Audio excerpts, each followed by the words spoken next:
President Donald Trump welcomed Russian President Vladimir Putin to an Alaskan military base to discuss an end to the war in Ukraine.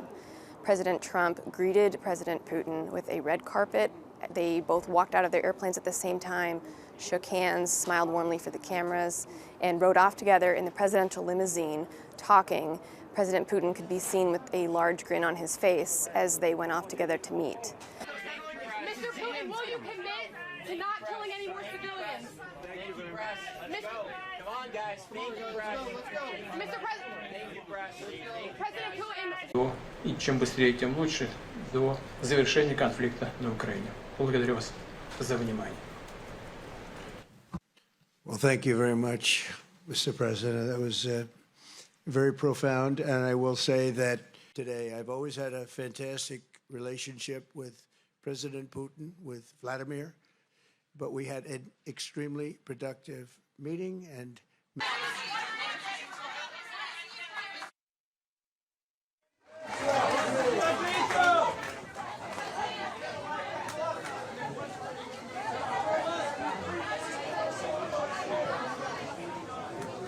They met for more than 2 hours behind closed doors with some of their aides, and then they came out where they were expected to take questions from the press. Each of them spoke for a few minutes, and they had warm words for each other, but they didn't take any questions. President Trump said they had not yet reached a deal, and it's unclear what came of the meeting, what points they did agree upon, and how close they are to getting this war ended.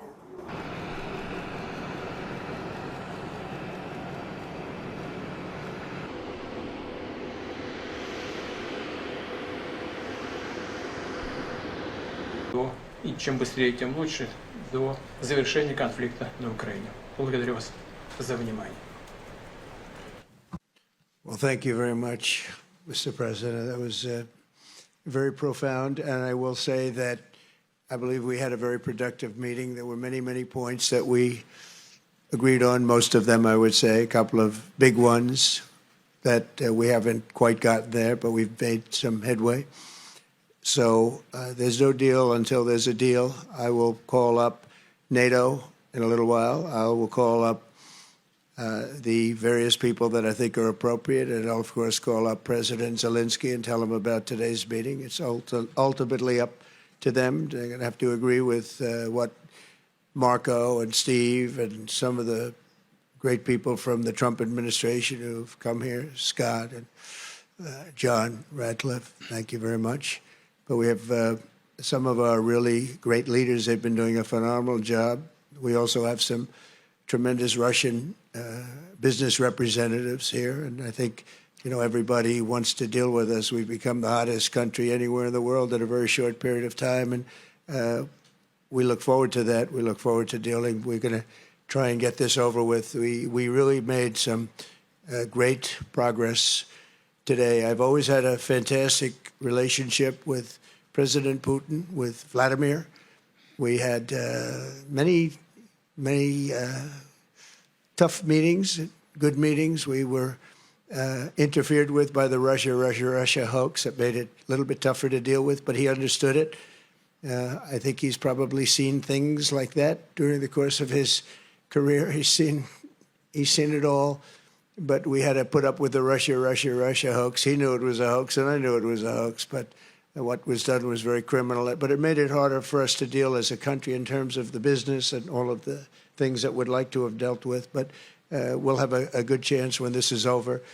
So just to put it very quickly, I'm going to start making a few phone calls and tell them what happened. But we had an extremely productive meeting, and many points were agreed to. There are just a very few that are left. Some are not that significant. One is probably the most significant, but we have a very good chance of getting there. We didn't get there, but we have a very good chance of getting there. I would like to thank President Putin and his entire team, who I know in many cases, other than that, whose faces I get to see all the time in the newspapers. You're almost as famous as the boss, but especially this one right over here. But we had some good meetings over the years, right? Good, productive meetings over the years, and we hope to have that in the future. But let's do the most productive one right now. We're going to stop really 5, 6, 7,000, thousands of people a week from being killed, and President Putin wants to see that as much as I do. So, again, Mr. President, I'd like to thank you very much, and we'll speak to you very soon and probably see you again very soon. Thank you very much, Vladimir. Next time in Moscow. Oh, that's an interesting one. I don't know. I'll get a little heat on that one, but I could see it possibly happening. Thank you very much, Vladimir. And thank you all. Thank you. Thank you. Thank you so much.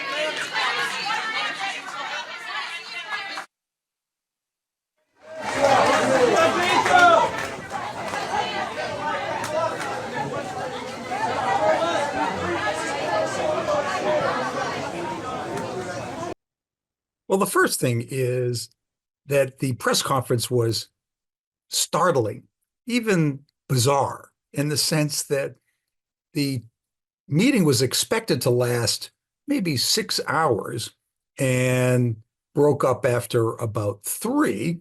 Then the press conference was called very abruptly. The journalists race into the room. The parties come on stage and speak their piece. Putin starts off, then Trump responds, and then they troop off. After a couple of minutes, they take no questions, and Putin gets on his airplane, flies away. And I don't think anyone quite expected a result like that. On the other hand, the words spoken were very friendly. Both Putin and Trump were encouraging about the future, but vague. And this is clearly the first step on what could be a long journey. Putin started off being very complimentary.